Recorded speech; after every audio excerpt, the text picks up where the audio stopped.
أعوذ بالله من الشيطان الرجيم. بسم الله الرحمن الرحيم.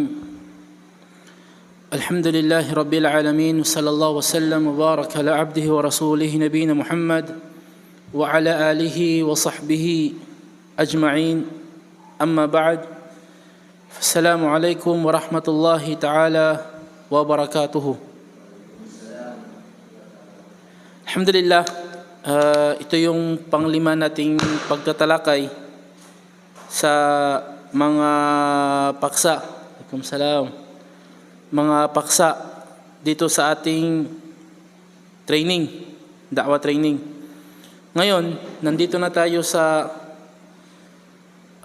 pagtatalakay sa paano natin ipaliwanag ang Islam sa mga ahlul kitab. Sa mga ahlul kitab. At syempre, ganoon din sa mga pagano.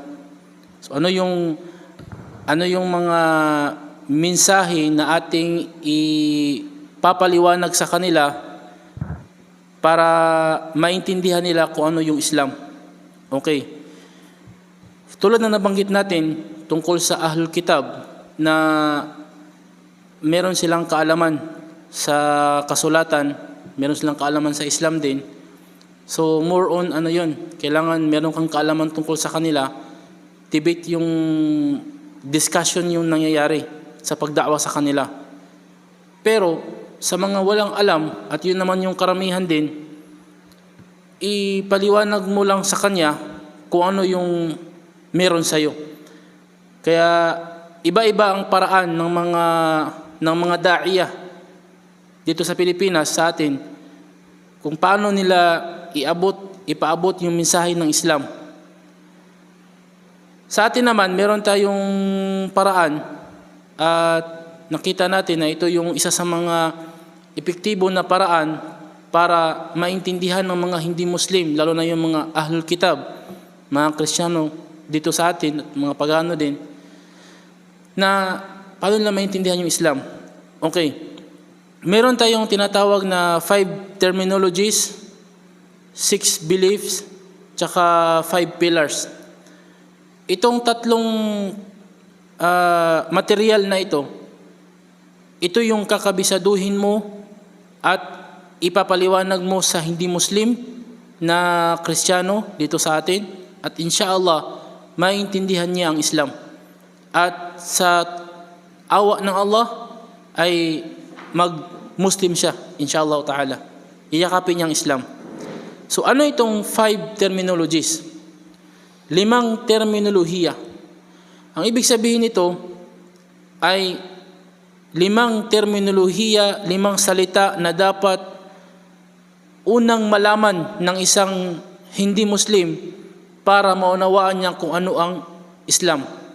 5. Una, ano ang Islam? Pangalawa, sino ang Muslim? Pangatlo, sino ang Allah? Pang-apat, sino si Propeta Muhammad sallallahu alaihi wasallam? Panglima, ano ang banal na Quran? At meron pang iba na mga da'iya na dinagdagan nila hanggang 6, meron man hanggang 7. Sinasabi nila, idagdag mo doon kung ano yung paraiso, pang-6, at ano yung impyerno, pang-7. So pwede din yun, pwede mong gawin din yun bilang dagdag kaalaman doon sa hindi Muslim na gusto mong maabot sa kanya yung mensahe ng Islam. Gusto mong umabot sa kanya yung mensahe ng Islam. So ang una, ano ang Islam? Ang pinakamagandang paliwanag dito, yung paliwanag na basic na walang halong pananakit doon sa puso ng nakikinig.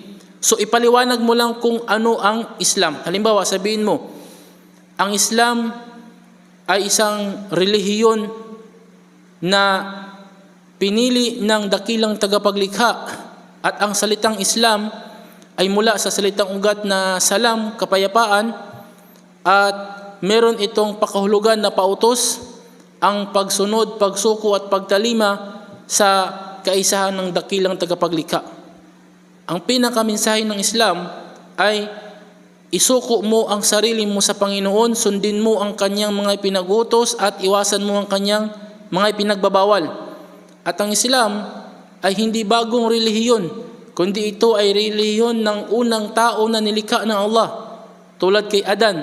Si Adan, ang pinakaunang tao nilikha ng Allah, nandun na ang Islam. Bakit? Dahil si Adan, nung siya ay nilikha ng Allah subhanahu wa ta'ala, nasa kanya ang pagsunod, pagsuko at pagtalima sa Panginoon. Nung siya ay pinagbawalan na huwag lumapit doon sa punong ipinagbabawal, ginawa niya yun na hindi siya lumapit.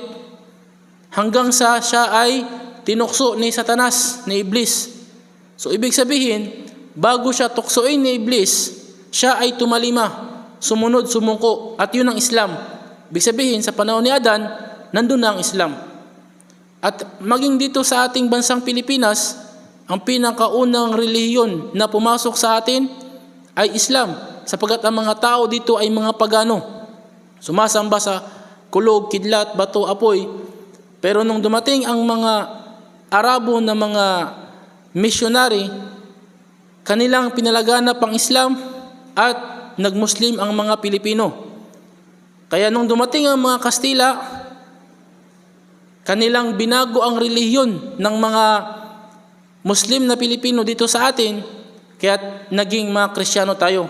Kaya kapag ang isang Kristiyano na Pilipino yayakap sa Islam, ang tawag sa kanya, balik Islam. Bumalik lamang siya sa kanyang nakaraang relihiyon, original na relihiyon. So yung paliwanag mo doon tungkol sa Islam, basic lang, ganun, paliwanag mo. Kaya ang isang hindi Muslim, magkakaroon siya ng idea na ito pala ang ibig sabihin ng Islam. So, relihiyon na pinili ng dakilang tagapaglikha. Hindi ito tinatag ni Propeta Muhammad sallallahu alaihi wasallam, kundi mismo ang Panginoon ang nagsabi sa Quran, "Inna ad-dina 'inda Allahil Islam." Ang relihiyon na para kay Allah, walang iba kundi ang Islam. At binanggit din sa ibang aya, "Wa may yabtaghi ghayra al-Islam dinan fala yuqbala minhu wa huwa fil akhirati minal khasirin." Sino man ang maghangad ng ibang relihiyon maliban sa Islam ay hindi ito tatanggapin sa kanya, at sa araw ng pag-uukom siya ay kabilang sa mga talunan. So walang taong nagtatag ng relihiyon na ito kundi mismo ang Panginoon. Kaya nga ang Islam ay hindi nakaregister sa sect. Hindi tulad ng iba. Kasi merong panahon ng pagtatag, merong oras ng pagtatag, at merong taong nagtatag. Pero ang Islam hindi. Mismo ang Panginoon ang nagtatag. Ngayon, sino naman ang mga Muslim? Ito yung pangalawa na terminolohiya na ipapaliwanag mo. Sino itong tinatawag na Muslim? Okay, para sa inyong kaalaman, ang Muslim ay salitang Arabic na ibig sabihin isang taong nilikha ng Allah na sumusunod, sumusuko at tumatalima sa Kanya. Ibig sabihin, sino mang tao na sumunod sa Panginoon, sino mang tao na umiwas sa ipinagbawal ng Panginoon ay matatawag na Muslim. So, hindi basihan na ang isang tao ay taga Mindanao, siya ay Muslim, o isang Maranao, isang Tausug, siya ay Muslim. Hindi. Kasi kahit na mga Tagalog, kahit na mga Bisaya, kahit na mga Ilonggo, mga Ilocano, mga Waray, kung sila ay sumuko, tumalima, sumamba sa nag-iisang Diyos, matatawag silang Muslim. Kaya ang salitang Muslim ay hindi tribo at hindi lamang siya espesyal sa mga taga Mindanao. At wala ding salitang Muslim, walang lingwaheng Muslim. Hindi ibig sabihin na Bisaya ka kapag ikaw ay nag-Muslim, sasabihin sa iyo na marunong kang magsalitang Muslim. Hindi, walang salitang Muslim. Kung ano yung naririnig mo na salita ng mga Muslim sa Mindanao, sa tribo nila yun. Halimbawa, Maranao, sa tribo nila yun. Tausog, sa tribo nila yun. Yakan, Maguindanao, sa tribo nila yun. Ikaw naman, meron kang sariling tribo, yun yung salita mo sa tribo mo. Pero ikaw ay isang Muslim, sapagat ikaw ay sumunod, sumuko at tumalima sa kaisahan ng dakilang tagapaglikha. So, ganun ang paliwanag natin tungkol sa kahulugan sino ang Muslim. Pangatlo naman, sino ang Allah? So, sino ang Allah subhanahu wa ta'ala? Ipaliwanag muna, ang Allah, siya ang Panginoon na lumikha sa ating lahat. Siya ang Panginoon ng mga propeta nila Adan, Noah, Abraham, Moises, David, Solomon, hanggang kay Jesus, hanggang kay Propeta Muhammad sallallahu alaihi wasallam. Ang Allah, tinawag siyang Allah sapagkat siya mismo ang nagpangalan sa kanyang sarili. Nung panahon ni Propeta Moises, nung siya ay nakakita ng apoy sa bundok, nilapitan niya ito. At nung lumapit na si Moises, nagsalita ang Allah. Sabi ng Allah, Innani ana Allahu la ilaha illa ana fa'budni wa aqimis salata li dhikri. O Moises, katotohanan ako ang Allah. Walang ibang karapat-dapat na sambahin maliban sa akin. Kaya't sambahin mo ako bilang pag-alaala sa akin. So mismo ang Allah ang nagpangalan sa kanyang sarili na siya ang Allah upang alam natin kung paano siya tawagin. So hindi pwedeng ang kanyang nilikha ang magpangalan sa kanya, kundi siya mismo ang nagpangalan sa kanyang sarili na siya ay si Allah subhanahu wa ta'ala. At ang ibig sabihin ng Allah ay ang Panginoon na sinasamba. Ito yung ibig sabihin niya sa ating wika, ang Diyos na sinasamba. At ang Allah ay iisa lamang. Hindi siya nagkaanak at hindi siya ipinanganak. Tulad ng kanyang ipinaliwanag sa Quran, kanyang sinabing, Qul huwallahu ahad, Allahus samad, lam yalid walam yulad, walam yakul lahu kufuwan ahad. Sabihin mo Muhammad, sabi ng Allah, ang Allah ay iisa. Allahus samad, ang Allah ay walang pangangailangan. Lam yalid, hindi siya nagkaanak, walam yulad at hindi siya ipinanganak. Walam yakul lahu kufuwan ahad at siya ay walang kahalintulad. Yan ang Allah. Wala siyang anak, wala siyang asawa, wala siyang pinagmulan. Siya ang una at siya ang huli. Siya ang makapangyarihan, Ar-Rahmanur Rahim. Siya ang mahabagin, ang maawain. Siya ang Al-Haq, siya ang katotohanan. Siya ang Al-Aziz, siya ang makapangyarihan. Siya ang As-Sami'ul Basir, siya ang nakakakita, ang nakakarinig. So ipaliwanag mo kung sino ang Allah subhanahu wa ta'ala. Siya ang nagpadala kay Moises sa angkan ni Israel. Siya din ang nagpadala kay Jesus sa angkan ni Israel. At mismo si Jesus na anak ni Birheng Maria, tinuturo niya sa mga angkan ni Israel na sambahin si Allah. Sabi ni Jesus, wa inna Allaha rabbi wa rabbukum fa'buduhu hadha siratun mustaqim. Sabi ni Jesus, katotohanan si Allah ang aking Panginoon at inyong Panginoon. Siya ang inyong sambahin. Ito ang matuwid na landas. Allahu Akbar. Mismo si Jesus na sinasamba ng mga tao, nagsabi na si Allah subhanahu wa ta'ala ang Panginoon na karapat dapat sambahin. At kapag sumamba ka kay Allah subhanahu wa ta'ala, ito ang matuwid na landas. Allahu Akbar. Pagsasaksi ni Jesus sa tuwid na landas, pinaliwanag niya sa atin kung ano yung matuwid na landas. Ito yung sagot niya. Sambahin ng Allah na nag-iisa. Allahu Akbar. Pang-apat, ipaliwanag mo kung sino si Propeta Muhammad sallallahu alaihi wasallam. Si Propeta Muhammad ang huling propetang pinadala ng Allah. Ang ibig sabihin ng propeta ay ang sugo ng Allah. Sapagkat ang Allah ay hindi siya bababa sa lupa para sabihin sa mga tao na sambahin ako, kundi nagpadala siya ng mga sugo tulad nila Noah, Abraham, Moises, David, Solomon, at ang panghuli sa kanila ay si Muhammad. Yun ang ibig sabihin ng propeta. Inutusan ng Allah na ipahayag sa mga tao na sambahin siya. Kaya nga sabi ng Allah, walaqad ba'athna fi kulli ummatin rasula an i'budullaha wajtanibu taghut. Sabi ng Allah, katotohanan, kami ay nagpadala sa bawat nasyon ng sugo. Ito sila, mga propeta, upang sabihin sa mga tao na sambahin ang Allah at itakwil ang pagsamba sa mga Diyos-Diyosan. At ang panghuli sa kanila si Propeta Muhammad sallallahu alaihi wasallam. Siya ay isang Arabo na pinanganak sa Makkah.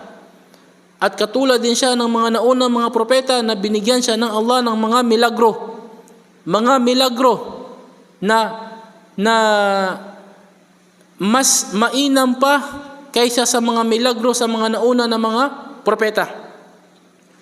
May mga pangyayari na nagpakain siya ng napakaraming mga tao gamit ng isang maliit lamang o isang kunting pagkain lamang sa loob ng kaldero.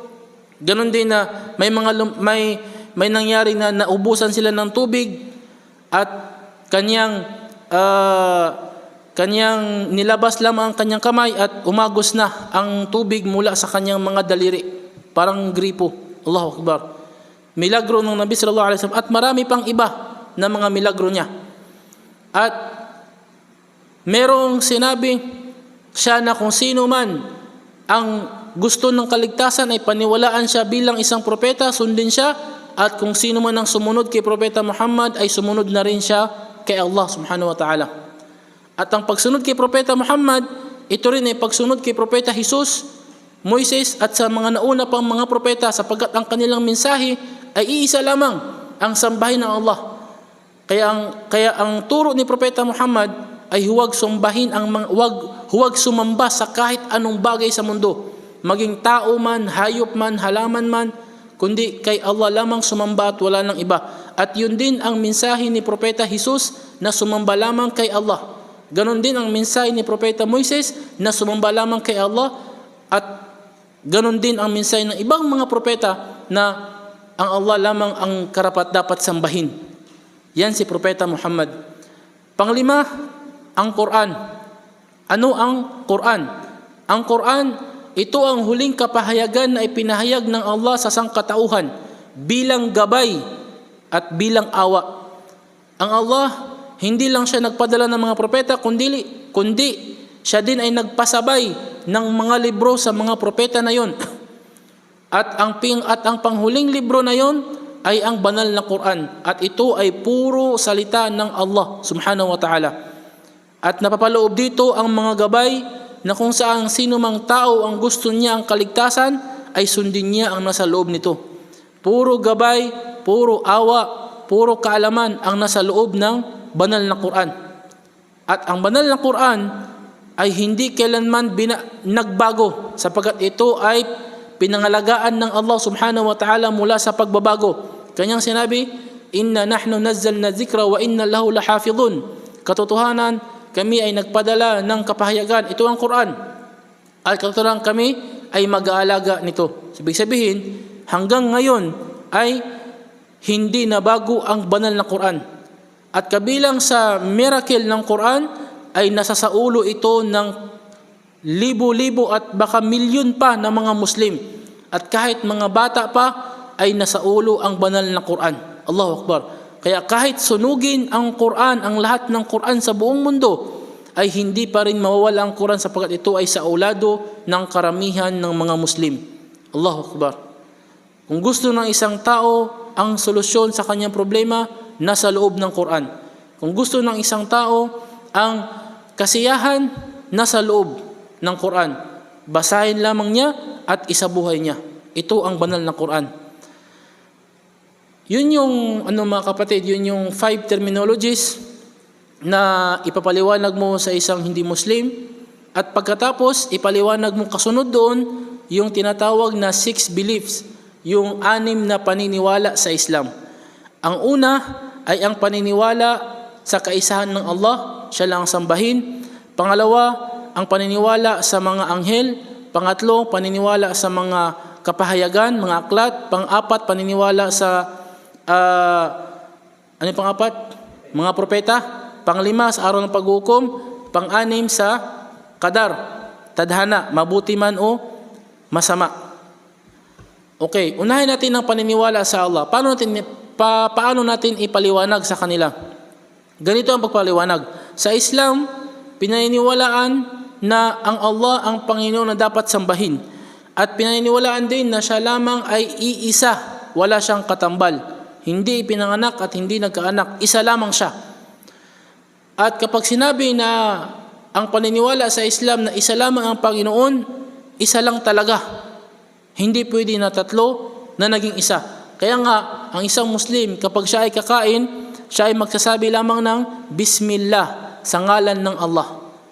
Isa lang. Wala nang sa ngalan ng Ama, ng Anak, ng Espiritu Santo, ng Apo. Hindi na, wala na. Sa ngalan ng Allah. Isa lang. At ang Allah, siya ang tinatawag natin na Creator, ang lumikha ng sanlibutan, ang lumikha sa langit at lupa, ang lumikha sa buwan at araw, ang lumikha sa karagatan at kabundukan. Lahat ng bagay na ating nakikita at hindi nakikita, ang Allah subhanahu wa ta'ala lamang ang lumikha ng nag-iisa. Wala siyang kasama, wala siyang katulong. Allahu Akbar. At tayo namang mga tao, nilikha tayo ng Allah, walang ibang dahilan kundi sambahin siya.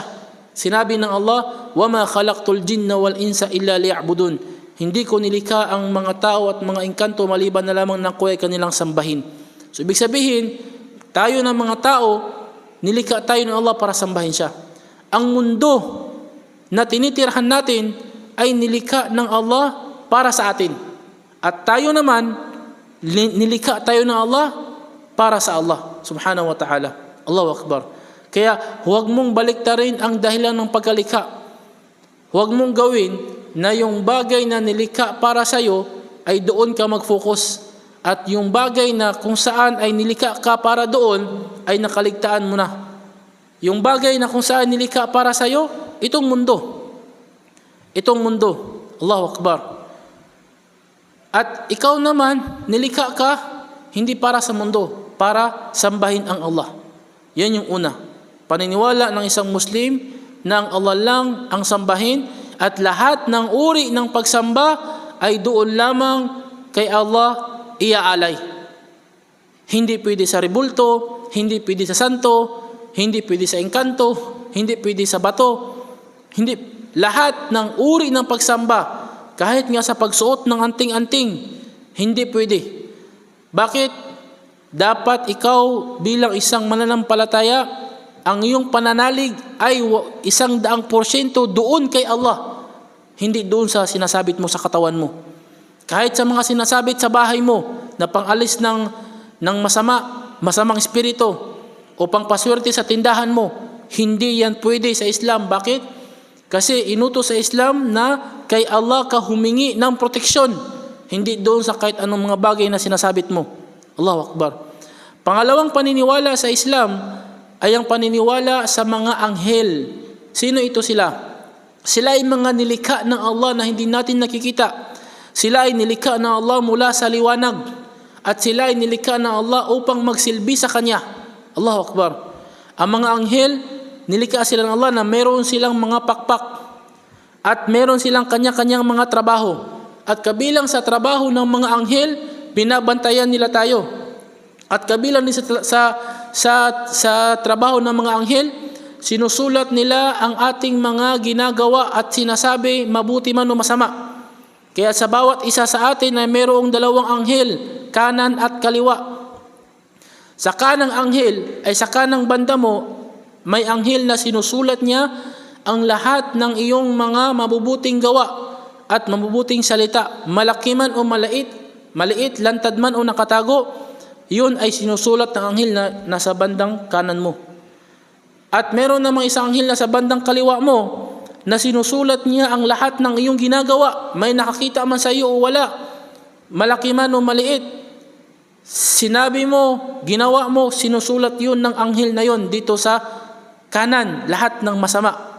So, yung libro na sinusulatan ng mga anghel na yun, yun ang ihaharap kapag tayo ay babanguning muli sa araw ng paghukom, bawat isa sa atin.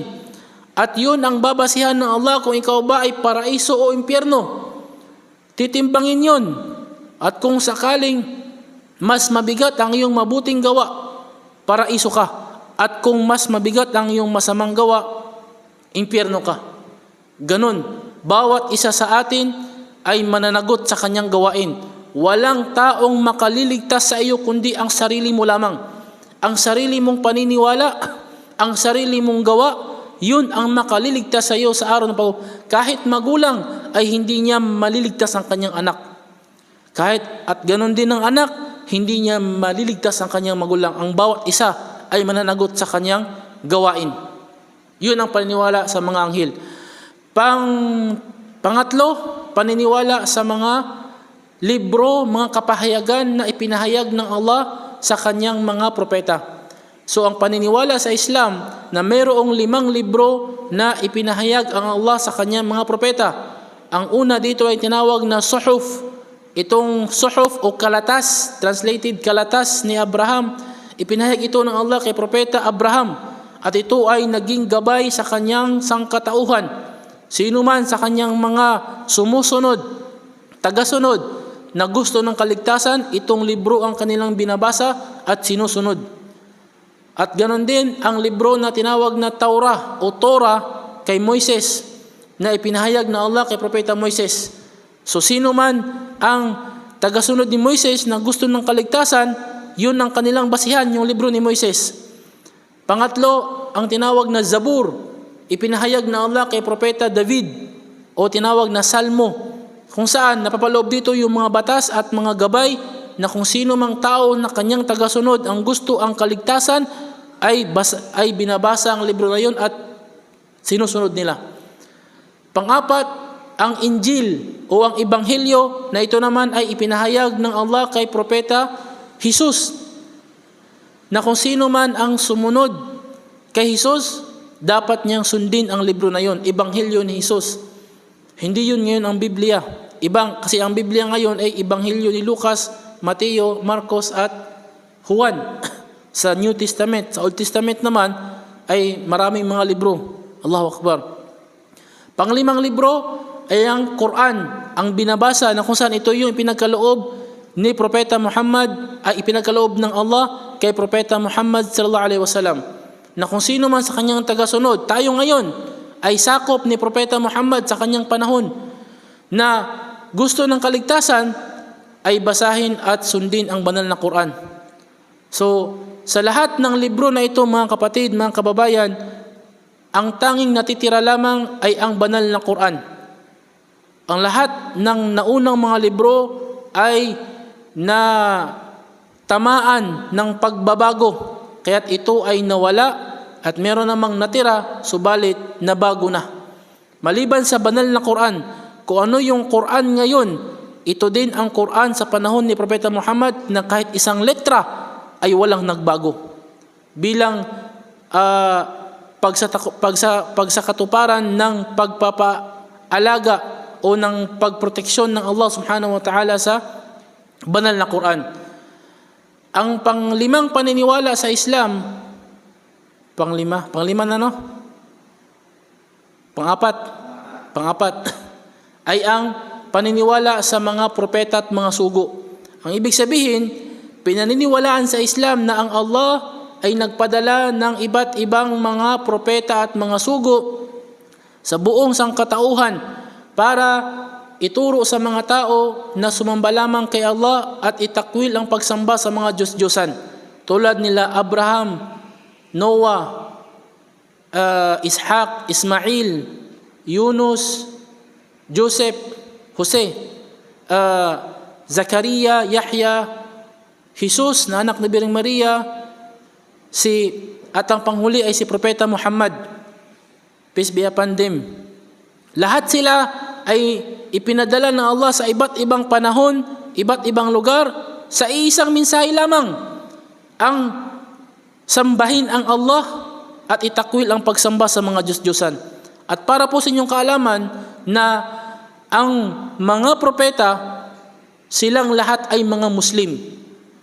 Lahat sila ay mga Muslim, lahat ng mga propeta. Bakit natin nasabi? Sapagkat ang ibig sabihin ng Muslim ay ang taong sumusunod, sumusuko, tumatalima sa kaisahan ng Allah, ng Panginoon.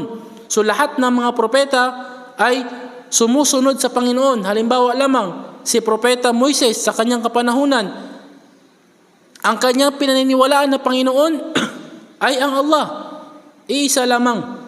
At kapag siya ay magdarasal, sa isang Panginoon lamang siya tumatawag.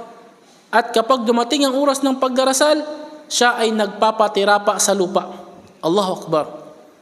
Nagsujud, nagpapatirapa sa lupa. Ganon din si Propeta Jesus. Sa kanyang kapanahunan, ang Allah ang kanyang tinuturing na Panginoon, si Jesus. Si Jesus na anak ni Birheng Maria. Kaya nga si Birheng Maria ay nakasuot ng hijab, talukbong, sapagkat siya ay isang Muslim din. Sa panahon ni Jesus, kapag siya ay mangaral, sinasabi niya sa mga tao, sambahin ninyo ang Allah, Panginoon ko at Panginoon ninyo. At kapag si Jesus ay magdarasal, siya ay tumatawag lamang sa nag-iisang Diyos. Hindi siya tumatawag sa Ama, Anak, Espiritu Santo, hindi. Isang Diyos lamang ang kanyang tinatawag sa panahon niya. At kapag siya ay magdarasal, siya ay nagpapatirapa sa lupa, tulad ng ginagawa ng mga Muslim. Ganon din si Propeta Muhammad, panghuling propeta, sa kanyang kapanahunan, iisang Diyos lamang ang kanyang tinatawag, at kapag siya ay magdarasal, sa isang Diyos lamang siya nagdarasal, wala nang iba pa. Ganon din ang mga Muslim sa buong mundo, na kapag dumating ang oras ng pagdarasal, sa isang Diyos lamang nananalangin at lahat nagpapatirapa sa lupa. Kaya ang lahat ng mga propeta ay mga Muslim. Kaya kung gusto mo ng kaligtasan sa araw ng paghuhukom, sundin mo ang mga propeta. At hindi inutos na sambahin sila. Ni isa man sa kanila, walang sambahin. Walang sasambahin. Kundi ang sasambahin ay yung pinapasamba nila. Walang iba kundi ang Allah subhanahu wa ta'ala. Kung gusto mo ng kaligtasan, sumamba ka sa Allah at sumunod ka sa mga propeta. Walang iba kundi ang pagiging Muslim. Ang panglima na paniniwala sa Islam ay ang paniniwala sa araw ng paghukom. Pinaniniwalaan sa Islam na darating ang panahon na matatapos ang lahat dito sa mundo. At mayroong isang araw na hukuman tayo ng Allah. Bubuhayin tayo ng Allah at lilitisin sa ating mga ginagawa. At yung araw na yon, doon malalaman kung sino yung mga taong papasok sa paraiso at mga taong papasok sa impyerno. At ang araw na yon, mga kapatid, ay napakahalaga nating paniwalaan. Sapagkat kung hindi tayo maniniwala na mayroong araw ng paghuhukom, walang silbi at walang saysay ang ating pamumuhay dito sa mundo. Bakit? Sapagkat napakaraming mga taong gumagawa ng kabutihan, subalit hindi sila na gagantimpalaan ng sapat. At mas marami naman ding taong gumagawa ng masama, subalit hindi sila napaparusahan ng sapat. Subhanallah. Tulad ng isang taong makapangyarihan, dahil sa kanyang impluwensya, ang kanyang kasalanan ay nababaliwala. Nababaliktad niya ang mali. Ginagawa niyang tama dahil sa kanyang kayamanan at impluwensya. Ang tanong, nasaan ang katarungan? Sa araw ng paghuhukom, doon natin makakamit ang tunay na katarungan. Kaya nga sinabi ng Allah sa Quran, kullu nafsin dha'iqatul maut wa innama tuwaffawna ujurakum yawmal qiyamah faman zuhziha 'anil nari wa udkhilal jannati faqad faz wa mal hayatud dunya illa mata'ul ghurur. Sabi ng Allah, lahat ng may buhay ay makatikim ng kamatayan, at sa araw ng paghuhukom lamang kayo magkakamit ng tunay na katarungan. Sino yung gumawa ng mabuti, gantimpala niya ay mabuti. Sinong gawa ng masama, gantimpala niya ay masama. Faman zuhziha 'anil nar, kaya't sino man ang inilayo sa impyerno, iniligtas sa impyerno, wa udkhilal janna, at ipinasok sa paraiso, faqad faz, siya ang tunay na nagtagumpay. Allahu Akbar. Ang tunay na tagumpay, mga kapatid, ay hindi dito sa mundo, kundi doon sa kabilang buhay. Kahit na ikaw ang pinakamahirap na tao dito sa mundo, subalit ikaw ay isang mananampalataya, tuwid na taong Muslim, sa kabilang buhay, kabilang ka sa magtatagumpay. Pero dito sa mundo, kahit na ikaw yung pinakamarangya, pero naninigarilyo ka, umiinom ka, nagdadrugs ka, nagsusugal ka, nang bababae ka, lahat na lang ng kasalanan na ginagawa mo.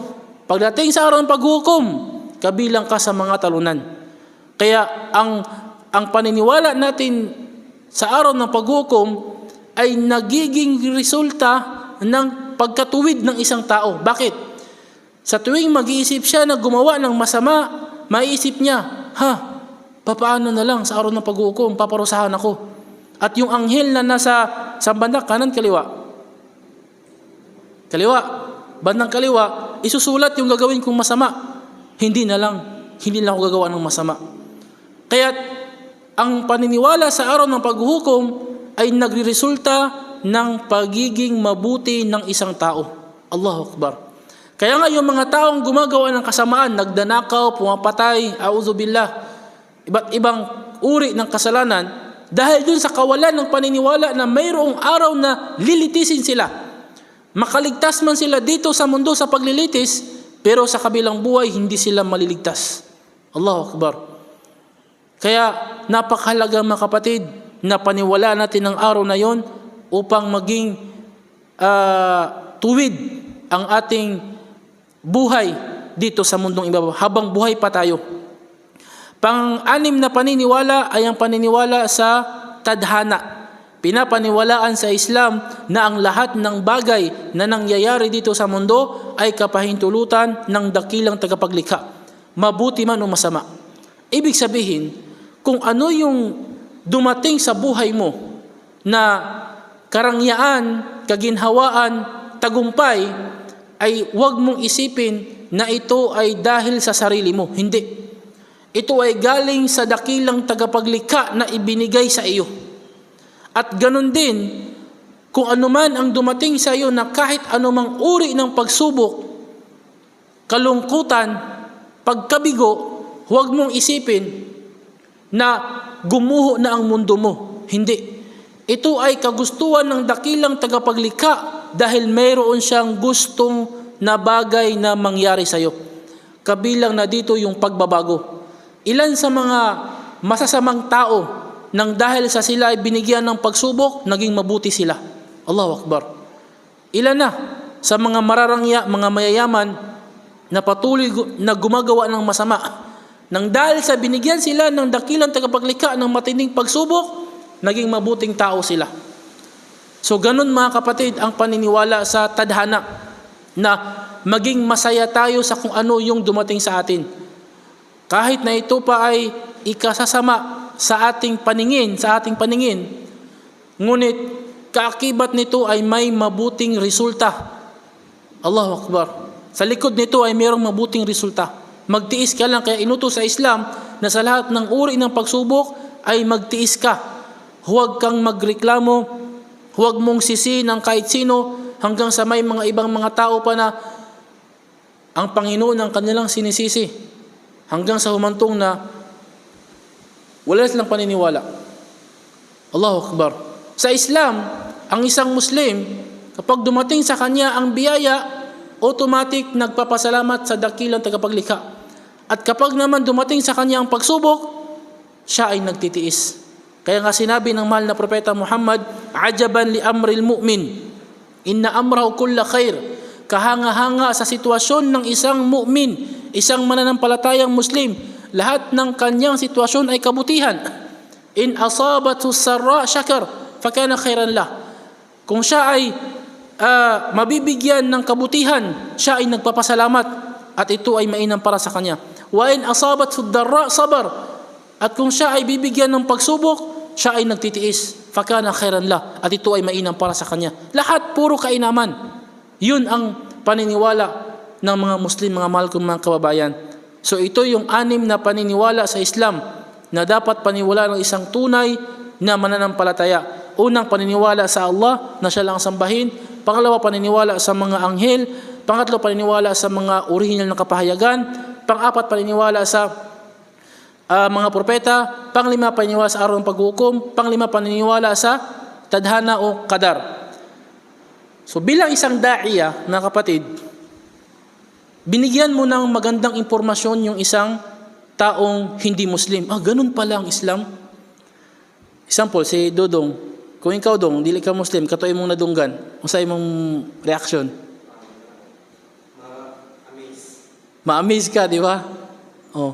So, walang pangungutya, walang paninira. Purely lang purely lang na mensahe sa Islam. At yun naman yung karamihan sa mga hindi Muslim talaga, na wala silang kaalam-alam.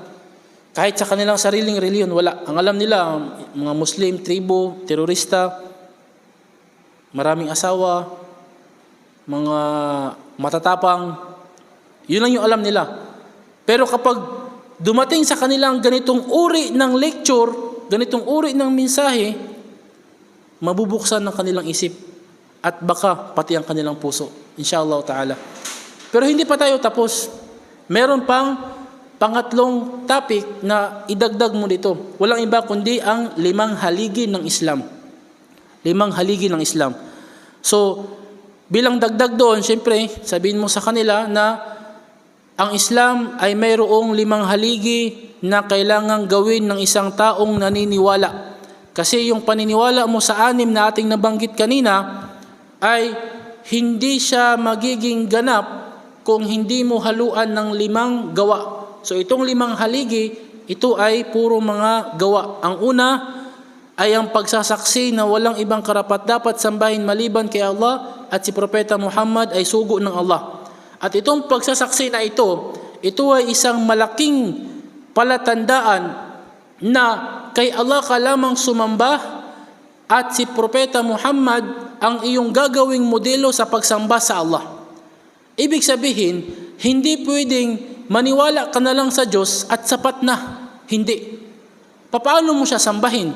At baka yung ginagawa mong pagsamba sa Kanya ay iniimbento mo lang o ginagaya-gaya mo lang na wala naman sa katuruan ng mga propeta. Sapagkat ang Allah, ipinadala niya ang mga propeta upang ituro sa atin kung paano sambahin ang Allah. So sa unang haligi ng Islam ay nanunumpa ka na ang Allah lamang ang iyong sasambahin at nanunumpa ka na sasambahin mo ang Allah sa pamamaraan ng pagsamba ng mga propeta sa Kanya. Hindi ka pwedeng mag-imbento.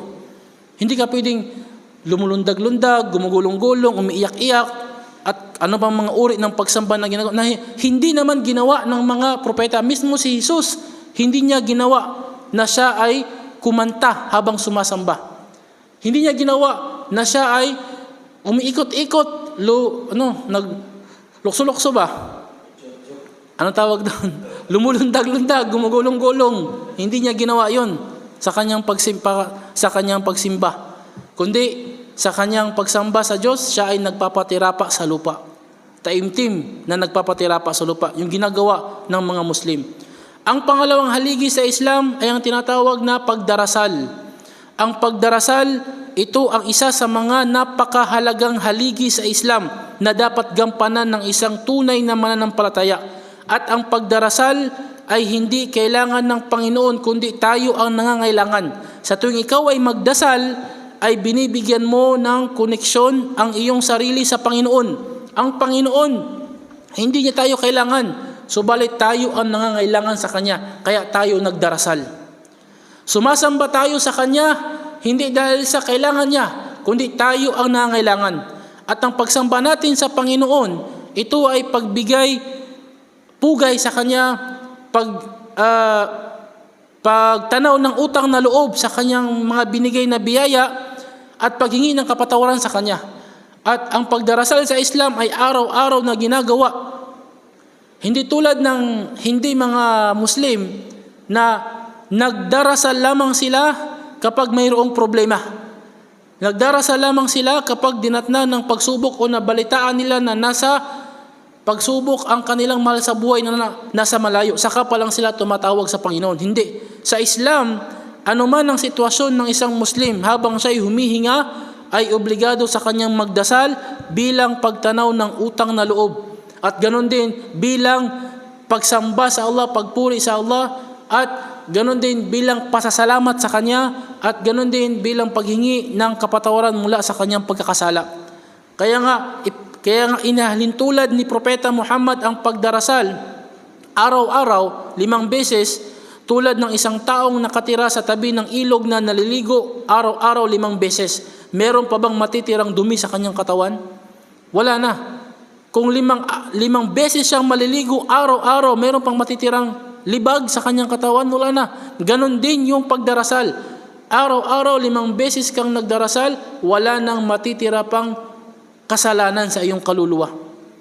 So ibig sabihin, ang pagdarasal ay purification sa iyong kalag, ang iyong kaluluwa. At ganun din, purification sa iyong ugali. Kaya nga sinabi ng Allah, inna salata tanha anil fahsya'i wal munkar. Sabi ng Allah, ang pagdarasal ay nagbabawal sa pagsalita ng masama at paggawa ng masama. Kaya titingnan mo ang mga taong gumagawa ng masama, karamihan sa kanila hindi nagdarasal. At titingnan mo yung mga taong laging nagsasala, 5 times na nagsasala, wala kang marinig sa kanila na masamang salita. At bihira ka lang sa kanilang makakita na masamang gawa. 5 times na nagsasala.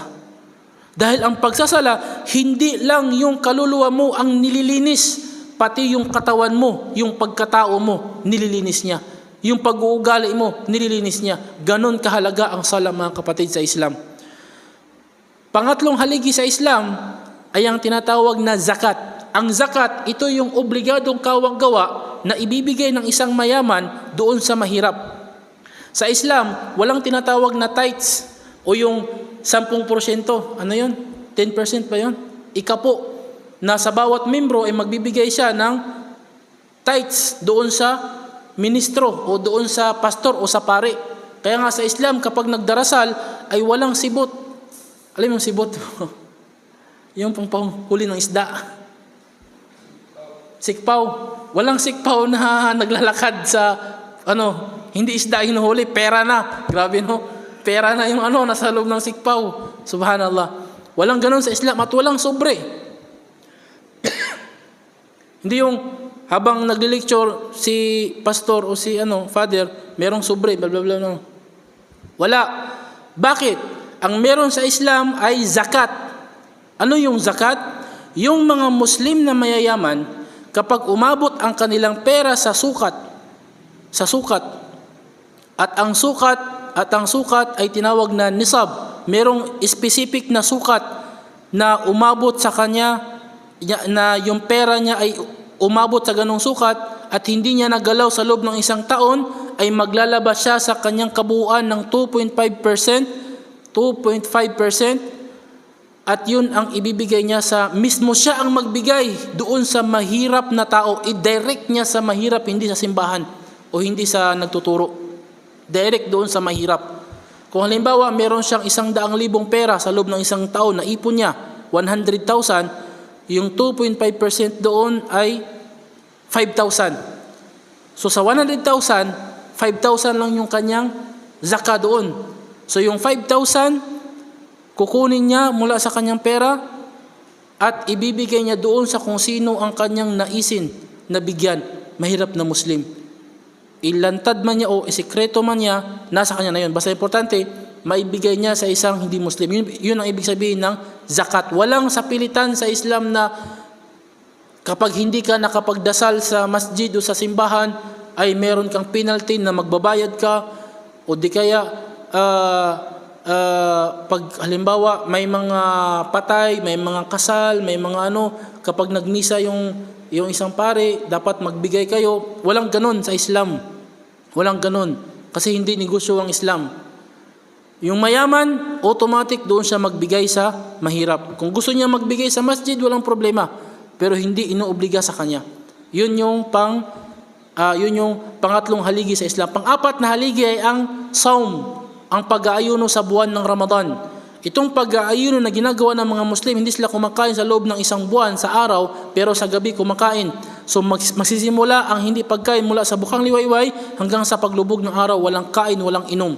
Ginagawa yan ng mga Muslim bilang pagsunod sa Allah subhanahu wa ta'ala at pagsunod sa kanyang mga propeta. At ito din ay isang purification sa mga kasalanan, na kung sino mang Muslim na nagpuasa, nag-fasting, nag-ayuno sa loob ng isang buwan sa Ramadan, ay buburahin ang kanyang mga naunang mga kasalanan. At hindi ito pagpagutom, sapagkat ito ay ginawa din ng mga unang mga propeta nila Moises at ni Jesus. Nag-fasting sila ng 40 days.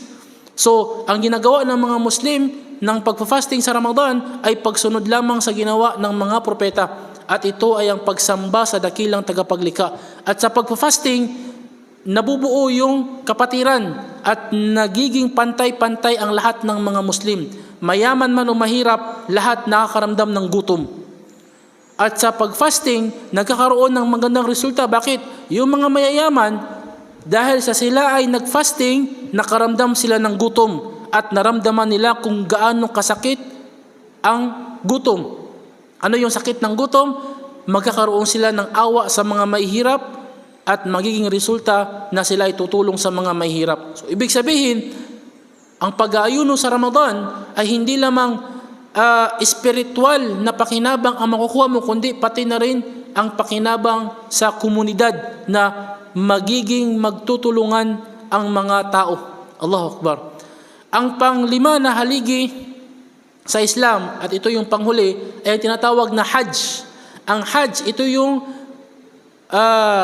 obligadong pagsamba na ikaw ay magbabiyahe doon papunta sa Makkah sa loob lamang, isang beses lamang sa loob ng iyong buong buhay. At ito ay obligado lamang sa may kakayahan. May kakayahan. Financially at physically. So kailangan meron kang baon na pera papunta doon at malakas ang katawan mo. At ang gagawin doon ay pagsamba kay Allah subhanahu wa ta'ala. Ginagawa yon bilang paggunita sa ginawa ni Propeta Ibrahim, Propeta Abraham at Ismail. At ganon din si Propeta Muhammad. Gumagawa sila doon ng pagsamba sa Allah. Ito ay ginagawa taon-taon, pero ikaw bilang isang Muslim, isang beses mo lang gawin yun sa buong buhay mo. At kung ikaw ay walang kakayahan, hindi ito obligado sa'yo. Ang benepisyo naman ng Hajj, mga mahal kong mga kapatid, ay sino man ang makapag-Hajj na hindi siya nagsalita ng masama at hindi siya gumawa ng masama, ay uuwi siya sa kanyang bahay tulad kung paano siya ipinanganak ng kanyang nanay. Allahu Akbar. Walang bahid ng kahit anong kasalanan. At doon sa Hajj, pinapadama ulit yung pagiging pantay-pantay ng mga tao, ng mga Muslim. Kahit anuman ang iyong posisyon sa buhay, mayaman ka o mahirap, pagdating doon, pare-pareho kayo ng suot na kaputing balabal at pantay-pantay kayo doon sa Hajj. At pinapadama din doon sa Hajj ang araw ng paghukom, sapagkat kayo ay siksikan doon at wala kang dalang kayamanan maliban na lamang ang iyong dalang baon. Ang iyong marangyang bahay o sasakyan ay iniwan mo sa iyong lugar at pumunta ka doon kasama ng mga tao. At yun din talaga yung mangyayari sa araw ng paghukom. Kaya ang isang tao, kahit gano'ng karangya ang kanyang buhay, gano'ng kaganda ang kanyang bahay, gano'ng kaganda ang kanyang sasakyan, kapag siya ay namatay, ni isang puste ng kanyang bahay o gulong ng kanyang sasakyan ay hindi niya madadala sa kabilang buhay. Allahu Akbar. Ang madadala niya sa kabilang buhay ay ang kanyang gawain. Kaya gaano pa kaganda ang bahay mo, kapatid, o sasakyan mo, darating ang panahon, iba na ang titira dyan. Kahit gaano pa kaganda ang sasakyan mo, darating ang panahon, iba na ang sasakay dyan. Nasa libingan ka na nakalibing. Kaya't habang buhay ka pa, samantalahin ang mga biyaya na ipinagkaloob ng Panginoon sa iyo na gamitin mo sa kabutihan, sa paggawa ng kabutihan. Kung ikaw ay merong kakayahan, meron kang pera, marami kang kabutihan na magagawa. Hindi tulad ng taong walang pera, limited ang kanyang kabutihan na nagagawa. Ikaw na may pera, marami kang kabutihan na nagagawa. Kaya't gamitin mo yun para sa iyong kabilang buhay.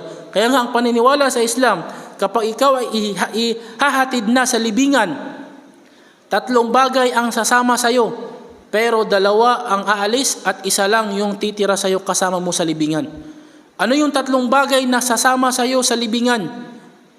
Pamilya mo, kayamanan mo, at gawain mo. At kapag nandun ka na at nailibing ka na, aalis yung 2. Ano yun? Yung pamilya mo maglalakad na pauwi. At yung kayamanan mo, halimbawa yung sasakyan mo na ginamit sa paghatid sa iyo sa libingan, aalis na rin. At sinong may iwan doon? Yung gawain mo. Kaya nga, gandahan mo yung gawain mo para maganda yung kasama mo. Allahu Akbar. So, yun ang turo sa Islam, mga mahal ko mga kapatid. So, ito yung 5 haligi sa Islam. Ang una, ang syahadatain, pagsaksi ng Allah lamang dapat sambahin at si Propeta Muhammad sugo ng Allah. Pangalawa ay ang pagdarasal. Pangatlo ay ang zakat, pagbigay ng kawang-gawa sa mayaman, papunta sa mahirap. Pang-apat ay ang pag-ayunin sa buwan ng Ramadan, fasting. Pang-5 ay ang Hajj, paglakbay papunta sa Makkah upang gawin ang ritual ng gawain doon. Ito yung 5 haligi ng Islam. So, bilang isang Muslim na mananampalataya, sinisikap natin na gampanan itong 5 haligi ng Islam sa abot ng ating makakaya. Sapagkat tayo lang din naman ang makakabenepisyo nito. So, ganun din yung 6 na paniniwala. So, mga kapatid, ikaw na isang da'iya, ito lang yung ibibigay mo sa kanila. Oh, Dong, kumusta? Okay lang. Ang una, 5 terminologies, 5 terminolohiya. Ano yun? Ano ang Islam? Sino ang Muslim? Sino ang Allah? Sino si Prophet Muhammad?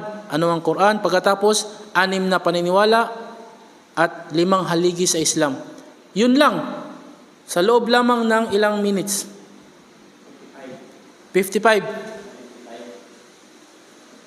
45. Sakto na. Pili rin. 45 minutes. Minsan, abot ng 1 oras kapag nagandahan mo yung paliwanag mo. Sa ganung paraan ng pag-approach sa isang hindi Muslim, inshallah, aabot sa kanya yung mensahe ng Islam. Hindi ka naninira ng kapwa, hindi ka nagsasabi ng masama, puro kabutihan lang. Puro kabutihan. Pero kung sakali man na mayroon pa rin magagalit, nasa kanila na yun, at least ginawa mo yung... Meron talagang ganon na experience namin.